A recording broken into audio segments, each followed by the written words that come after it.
بسم اللہ الرحمن الرحیم۔ حجر اسود کیسے انسانوں کے گناہ جذب کرتا ہے؟ 2021 میں سعودی حکام نے حجر اسود کی کچھ ہائی ریزولوشن تصاویر جاری کی اور ان تصاویر کو ایک ٹیکنالوجی کی مدد سے جب دیکھا گیا جسے فوکس ٹیکنگ ٹیکنیک کہا جاتا ہے، جس میں 49,000 میگا پکسلز کے کیمرہ لینس یوز کیے گئے۔ ریاست الحرمین کی انجینئرنگ سٹڈیز ڈپارٹمنٹ کے ماہرین نے فوٹوگرافی کے اعلیٰ ٹیکنیکی آلات کا استعمال کرتے ہوئے کئی گھنٹوں کی محنت کے بعد حجر اسود کی ایک ایسی تصویر تیار کی جو 49,000 میگا پکسلز کی تھی۔ ادارے کے مطابق حجر اسود کی اعلیٰ ترین کوالٹی کی تصویر تیار کرنے کے لیے اس کی 7 گھنٹے تک عکس بندی کر کے 1050 فوکس سٹاک پینوراما تصویر بنائی گئی، جنہیں ملا کر ایک تصویر بنانے میں 50 گھنٹے کا وقت لگا۔ ماہرین نے حجر اسود کی 49,000 میگا پکسلز کی ایک ایسی تصویر تیار کی جس میں اس کے ہر حصے کو انتہائی کلوزلی یعنی انتہائی قریب سے اصل حالت کی طرح دیکھا جا سکتا ہے۔ کئی گھنٹوں میں ان تصاویر کو حاصل کیا جسے ایک خاص ٹیکنیک فوکس ٹیکنگ ٹیکنیک کی مدد سے پروسیس کیا گیا۔ اب ان تصاویر کو اتنا زوم کر کے دیکھنے کا مقصد کیا تھا، اور جب غیر مسلم ماہرین نے 49,000 میگا پکسلز کی ان تصاویر کو جب زوم کیا تو ان کے اس میں ایسا کیا نظر آیا کہ جس نے ان کے ہوش اڑا دیے؟ ایک ایسا سوال ہے جس کا جواب جاننا ہمارے لیے انتہائی اہم ہے، لیکن اس سے پہلے ہم جنت کے اس پتھر کے وہ حیرت انگیز راز جاننا ضرور چاہتے ہیں جن رازوں کی تلاش میں دنیا آج بھی ریسرچ کر رہی ہے۔ مختلف اسلامی روایات اور حوالوں کے مطابق حجر اسود کو جنت سے زمین پر اتارا گیا تھا، اور یہ مقدس پتھر کئی صدی قبل اس وقت اتارا گیا جب حضرت ابراہیم علیہ السلام اور ان کے صاحبزادے حضرت اسماعیل علیہ السلام خانہ کعبہ کی کنسٹرکشن کر رہے تھے، تعمیر کر رہے تھے۔ حجر اسود جنت کے یاقوتوں میں سے ایک یاقوت ہے جسے سیدنا آدم علیہ السلام اپنے ساتھ کہاں سے لائے تھے؟ جنت سے زمین پر لائے تھے، اور تعمیر بیت اللہ کے بعد ایک گوشے میں انسٹال کیا گیا تھا۔ طوفان نوح علیہ السلام میں آدم علیہ السلام کا تعمیر کردہ بیت اللہ آسمانوں پر اٹھائے جاتے وقت اس متبرک پتھر کو جبل ابن قبیس میں امانتاً رکھ دیا گیا تھا۔ یہ وہ پہاڑ ہے جو کہاں واقع ہے؟ صفا پر واقع ہے، اور اس کا نام قبیلے مزہج کے ایک شخص کے نام پر ہے جس کی کنیت تھی بو قبیس۔ یہ شخص قبیلے مزہج کا پہلا شخص تھا جو طوفان نوح کے بعد سب سے پہلے یہاں پر آیا تھا۔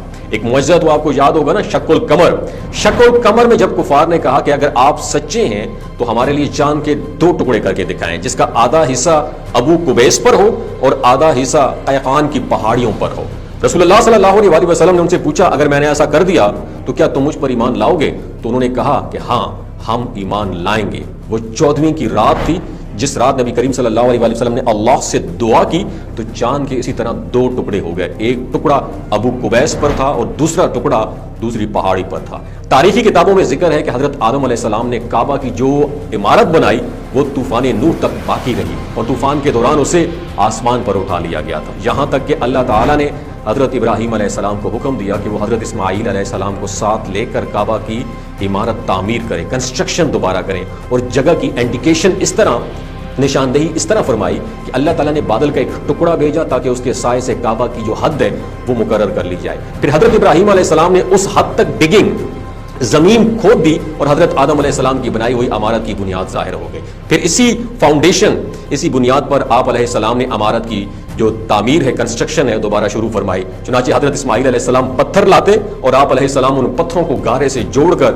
اس کی چنائی کرتے جاتے۔ جب عمارت آدمی کے قد کی جتنی ہو گئی یعنی 5 سے 6 فٹ ہو گئی تو آپ علیہ السلام کو ایسی چیز کی ضرورت ہوئی جس پہ کھڑے ہو کے تعمیر جاری رکھ سکیں۔ چنانچہ آپ علیہ السلام نے حضرت اسماعیل علیہ السلام کو حکم دیا کہ وہ ایسا پتھر لائیں جس پر کھڑے ہو کے وہ تعمیر کا کام کمپلیٹ کر سکیں۔ آپ علیہ السلام پتھر کی تلاش کے لیے جبل ابو قبیس پر تشریف لے گئے، اور رستے میں حضرت جبرائیل علیہ السلام ملے اور کہا آئیے میں آپ کو 2 پتھر کا بتا دوں جو حضرت آدم علیہ السلام کے ہمراہ جنت سے زمین پر آئے تھے اور بڑی برکت والے ہیں۔ پھر انہیں نکال کر ایک حضرت ابراہیم علیہ السلام کے لیے لے جائیں اور دوسرے کو خانہ کعبہ کے گوشے میں دروازے سے رائٹ سائڈ پہ انسٹال کر دیں تاکہ جو بھی اس گھر کا طواف کرے تو اسے چوم کر بوسہ دے کر طواف شروع کرے۔ حضرت اسماعیل علیہ السلام ان پتھروں کو لائیں اور حضرت ابراہیم علیہ السلام نے ایک پتھر کو اس مقام پر رکھ دیا اور دوسرے پر کھڑے ہو کر تعمیر کا کام شروع کر دیا۔ یعنی تعمیر ابراہیمی کے وقت حجر اسود کو حضرت جبرائیل علیہ السلام نے اللہ تعالیٰ کے حکم سے حضرت ابراہیم علیہ السلام کی خدمت میں پیش کر دیا تھا۔ اسی طرح پھر اس جگہ کی زینت بنا دیا گیا جہاں وہ پہلے موجود تھا۔ طواف کی ابتدا حجر اسود کو بوسہ دینے سے ہوتی ہے، اور یہ جنت کا پتھر ہے جس میں اللہ تعالیٰ نے انسانوں کے گناہ جذب کرنے کی عجیب تاثیر رکھی ہوئی ہے۔ چنانچہ نبی کریم صلی اللہ علیہ وسلم نے ارشاد فرمایا جس وقت حجر اسود جنت سے اترا تو وہ دودھ سے بھی زیادہ وائٹ سفید تھا، پھر لوگوں کے گناہوں نے اسے بلیک سیاہ کر دیا. اور ترمذی شریف کی ایک روایت میں ہے کہ حجر اسود اور مقام ابراہیم جنت کے یاقوتوں میں سے 2 یاقوت ہیں. اگر اللہ تعالیٰ ان کی روشنی کو ختم نہ فرماتے تو یہ پوری زمین و آسمان کو روشن کر دیتے. ان ہائی ریزولوشن امیجز میں حجر اسود کے ہر حصے کو ہائی کوالٹی میں دیکھا جا سکتا ہے جو اس سے پہلے کسی نے نہیں دیکھے تھے. ان ہائی کوالٹی تصاویر پر جب سائنٹسٹ نے ریسرچ کی تو ان کو ایسے سیکرٹس معلوم ہوئے جن سے ان کے تمام سوالوں کے جوابات مل گئے. جیسے کہ پروفیسر کارنر جو ناسا کے ادارے میں کام کرتے تھے، انہوں نے یہ ریسرچ کی تھی کہ کائنات کی جو ریز شعاعیں ہیں وہ نیوکلیئر کی خطرناک شعاؤں سے بھی کئی گنا زیادہ ہیں جن کو کنٹرول نہیں کیا جا سکتا. اس کا کنٹرول صرف ایک خاص قسم کے غلاف کے ذریعے کیا جا رہا ہے، لیکن اس کو اس تحقیق میں اس خاص غلاف کی طرف کہیں اشارہ نہ ملا.